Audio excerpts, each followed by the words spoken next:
Buenos días, profesor Jason Requejo. Soy el alumno Gaspar Urbina de la carrera de Aviónica y Mecánica Aeronáutica del cuarto ciclo.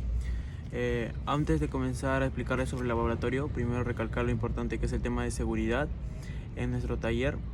Siempre como el profesor nos hace participar de los sismos, lo cual es muy importante ya que nos ayuda a estar prevenidos para cualquier momento. Nadie sabe en qué momento puede llegar a pasar. Con respecto a nuestra seguridad personal, ahora por temas de pandemia, lo importante que es llevar el protector facial y la doble mascarilla y siempre estar constantemente desinfectándose la mano con el alcohol. Comenzando a hablar sobre el laboratorio 1, que es actuación de un circuito hidráulico básico para demostrar la ley de Pascal. En este primer laboratorio, la ley de Pascal nos explica que al tener una presión en un sistema, nuestro 3 manómetros, tanto sea en la parte superior e inferior, va a ser igual, la presión nos va a marcar igual. Eso es en la parte teórica. Y también nos dice que si tenemos un circuito abierto, la presión de arriba va a ser menor que la presión de abajo, ya que esté abierto. En nuestro taller comprobamos eso y nos dimos cuenta que era cierto, solamente que había unas ligeras fluctuaciones, por así decirlo, ya que al comprobar la ley de Pascal, en nuestro primer laboratorio nos dimos cuenta que en la primera sí nos marcaba 50, en la segunda 49 y en la tercera 48, 49, pero estaba dentro del límite. Era una pequeña falla ya puede ser por lo que era pequeño nuestro sistema y todo eso. También realizamos un pequeño bosquejo básico antes de comenzar a usar el selector y el actuador, lo cual fue solamente usar la bomba, los fluidos, una check valve, un manifold y nuestro selector y nuestro regulador de presión. Mejor dicho, regulador de presión, cambio de selector. En nuestro segundo sí le acoplamos el selector y el acoplador, lo cual ya realizamos como voy a dejar explicado en el video. Al retirarlo al inicio podemos verificar una presión de 20 con un flujo máximo y aún no está retractado. Estiramos el comportamiento, seguimos viendo un flujo mínimo y una presión máxima de aproximadamente 40. Cuando dejamos de soltar, podemos observar una presión de 20 que vuelve a su estado neutral por el manifold, y cuando retraemos se retrae el flujo mínimo y la presión máxima. Suelto, flujo máximo, presión cae. En este segundo laboratorio de sistemas hidráulicos de centro cerrado y centro abierto, lo cual en la aviación vemos el circuito de centro abierto, lo cual no se usa, ya que solamente se puede hacer un funcionamiento a la vez. Tienes que esperar que termine el funcionamiento para recién comenzar el otro funcionamiento.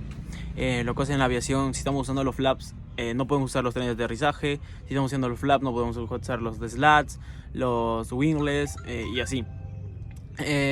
Mi recomendación es usar los de centro cerrado, lo cual es propio e individual, su funcionamiento individual. Tú puedes estar usando los flaps, pero también puedes estar usando los trenes de aterrizaje, estar haciendo el funcionamiento, los slats y así. En la aviación es muy recomendado usar, como dije, los de centro cerrado, ya que son dependientes a comparación de los abiertos, dependen del otro, ya que el otro tiene que esperar el funcionamiento, como voy a dejar mostrado en el video. Como podemos observar, tenemos un circuito abierto, el cual es limitado por su primera válvula, ya que esta acá no puede funcionar si esta de acá está funcionando, está activa, como podemos mostrar actualmente. Si esta de acá la activamos, la segunda no va a poder funcionar.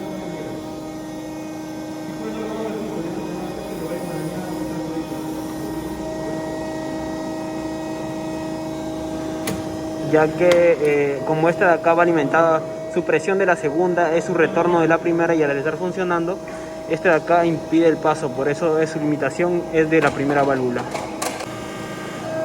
Como observamos, tenemos un circuito cerrado. A comparación del circuito abierto, este de acá depende de ambos, son independientes. si ambos funcionan a la misma vez, pueden ser actuados a la misma vez, como se puede observar.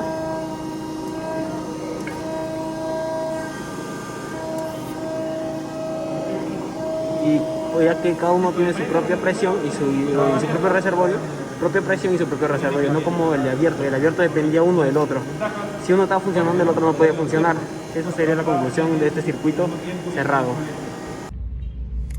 En nuestro tercer laboratorio, el cual es el cálculo de reducción y pérdida de presión en caudal y circuito hidráulico, como pudimos ver el circuito que nos mostró el profesor en la guía, teníamos que ser alimentado la presión para los tres manómetros, lo cual tendríamos que ver las indicaciones, cómo eran nuestras medidas y qué variación tenía, y también en el flujómetro, cuál era nuestra variabilidad. Al analizar esto nos dimos cuenta que era el primer manómetro nos botaba 45, el segundo 43 y el tercero 40. ¿A qué se debía esto? Ya que al hacer el primer funcionamiento de uno va reduciendo la eficiencia, y por eso era la baja en los manómetros. Otro de lo cual también vimos que el flujo siempre se mantuvo constante, ya que la presión, como siempre hemos estado mencionando en todos los laboratorios, la presión varía, es inversamente proporcional con el flujo. Si la presión sube, el flujo disminuye; si el flujo disminuye, la presión sube.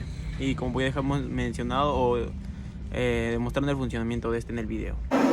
Como podemos observar, según la ley de Pascal, en lo teórico se tendría que marcar nuestros tres manómetros con igual presión, pero podemos ver en lo experimental que es un flujo directo y tiene la presión número 1 45, la presión número 2 es 42 y la presión número 3 40. Podemos concluir que siempre va a haber una indeficiencia en ambos manómetros. El laboratorio 4, que se trata de diseño y ensamblaje de un sistema hidráulico en serie paralelo con cálculo de presión de caudal.